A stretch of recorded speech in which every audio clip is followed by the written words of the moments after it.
Okay, this is a walk of a hill called Moel Goedog near Harlech in North Wales.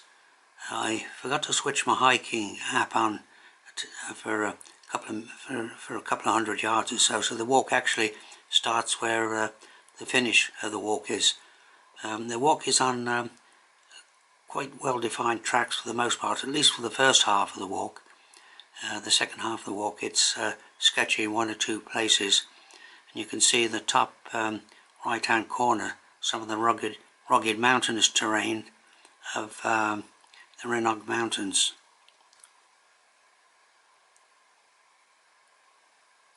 As I started on the walk along, I say, a good track.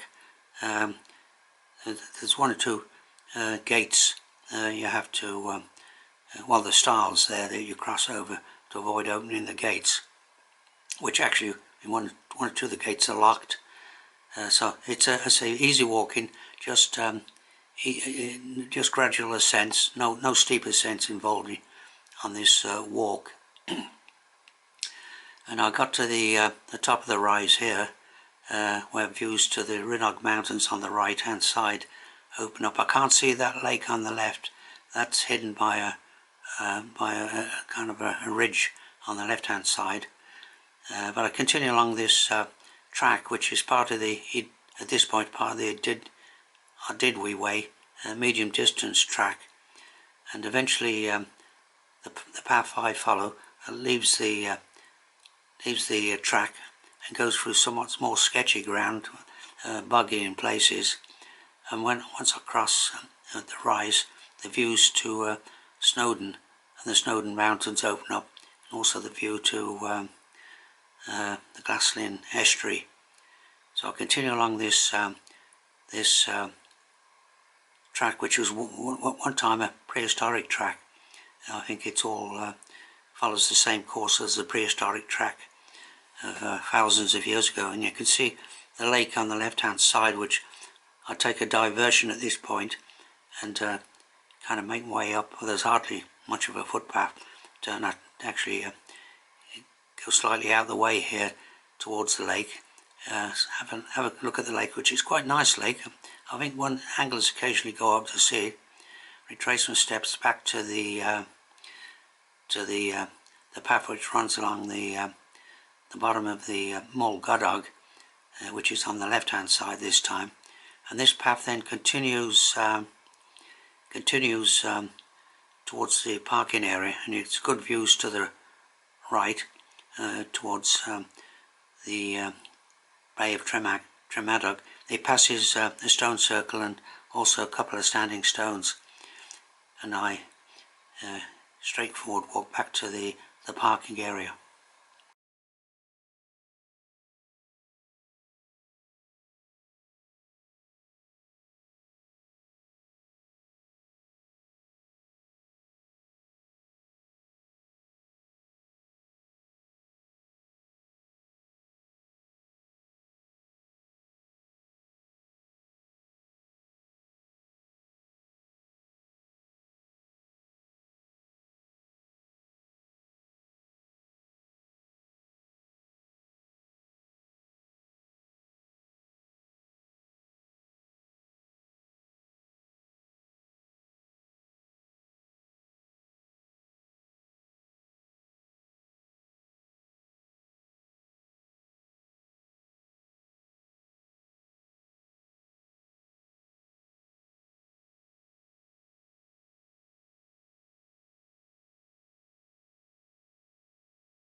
point I think I'm going to take a shortcut after crossing this boggy section.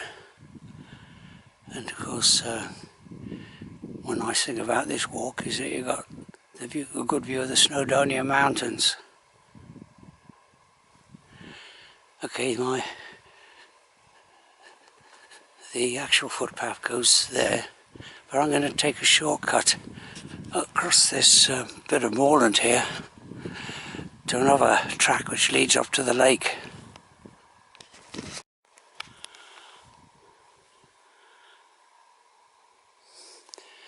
Yeah, the lake should be appearing soon.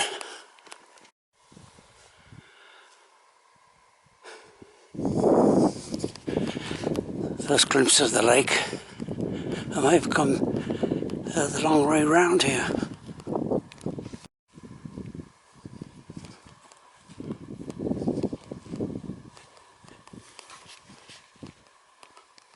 Okay, this would have been a nice place to have had a break. But I brought half a flask of coffee with me, but I've already had that on an earlier break. Okay.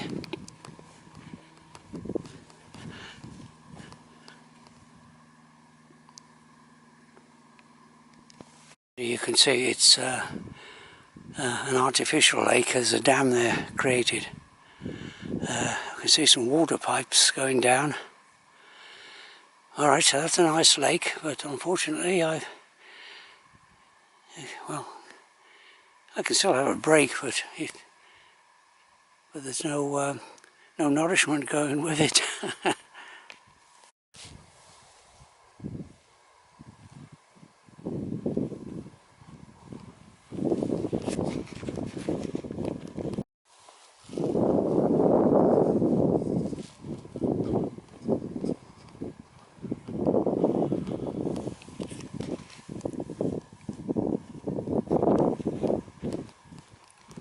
On the side of this prehistoric path here, there's remains of a Bronze Age cairn circle. These stones may have had a significance for many generations of farmers in the past, as they've left them in place. Coming to the end of this walk, and there's a prehistoric stone. There's many of those stones you can find. They're scattered all over in this area. Okay, I'm coming back to civilization, and so just a couple of 100 yards from where I parked the car.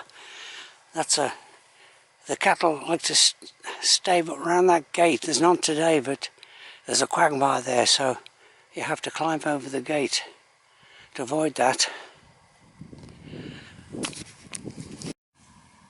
Okay, I've come full circle. So my car's just parked there, someone else's. Well, yeah, there's a couple of other cars parked there as well. Okay, end of walk.